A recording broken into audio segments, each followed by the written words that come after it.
21শে জুলাইয়ের মঞ্চে আরামবাগের প্রাক্তন চেয়ারম্যানের আচরণকে ঘিরে কটাক্ষের ঝড় গোটা সোশ্যাল মিডিয়া জুড়ে।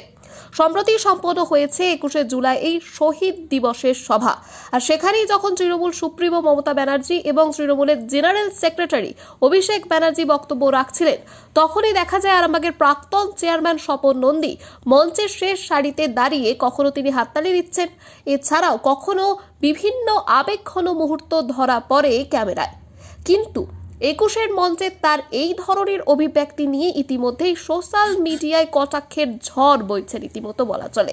ফেসবুকে এক ব্যক্তির পোস্টে দেখা যায় মুখ্যমন্ত্রী বক্তব্য রাখছেন মাইক হাতে এবং তার পিছনে ফোন কানে দাঁড়িয়ে স্বপন নন্দী। ক্যাপশনে লেখা, এটা কে?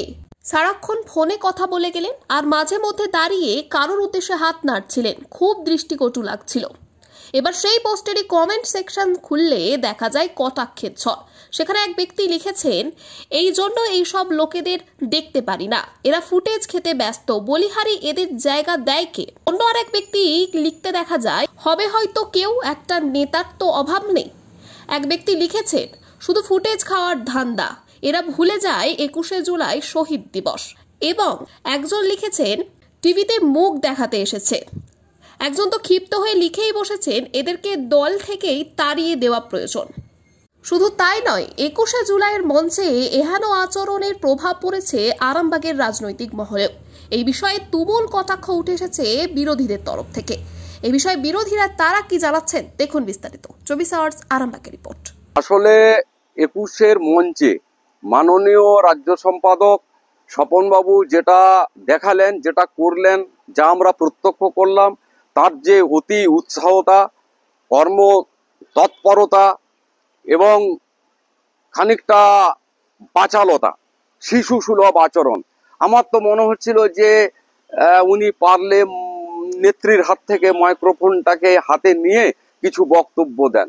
আসলে তৃণমূল কংগ্রেসের শহীদ দিবস আমরা যা এতদিন পর্যন্ত প্রত্যক্ষ করেছি, তাতে ওটা কোনোদিনই শহীদ দিবস ছিল না। একটা সাংস্কৃতিক অনুষ্ঠানের নামে একটা অপসংস্কৃতিমূলক একটা অনুষ্ঠান। সেই অনুষ্ঠানে তার এই যে বডি ল্যাঙ্গুয়েজ, যেটা ভাবভঙ্গি দেখে আমার বাংলার একটা প্রবাদ মনে পড়লো। বাংলায় একটা প্রবাদ আছে যে, শিশুকে দিও না লাই প্রশ্রয়, আর বুড়োকে দিও না খই, দুটোই বিপজ্জনক। এর বেশি আমি কিছু বলবো না। এত আবেগ, এত উচ্ছ্বসিত, এত আনন্দিত হওয়ার তো ব্যাপার নয়। সেই পাগলু ড্যান্সের মতো ড্যান্স হচ্ছে শহীদ দিবসে। এটা শহীদদের প্রতি শ্রদ্ধা জানানোর বিষয়। এবার কেউ কেউ কোনো নেতৃত্ব নিজেকে নেংচে বড় হওয়ার মতো মাথা মানে সংবাদ মাধ্যমে হাইলাইটস হওয়ার জন্য তারা বিভিন্নভাবে মঞ্চে দাপাদাপি করে, মাইক হাতে তুলে নেওয়ার চেষ্টা করে, দাঁড়িয়ে থাকেন যাতে ফোকাসটা তার দিকে থাকে।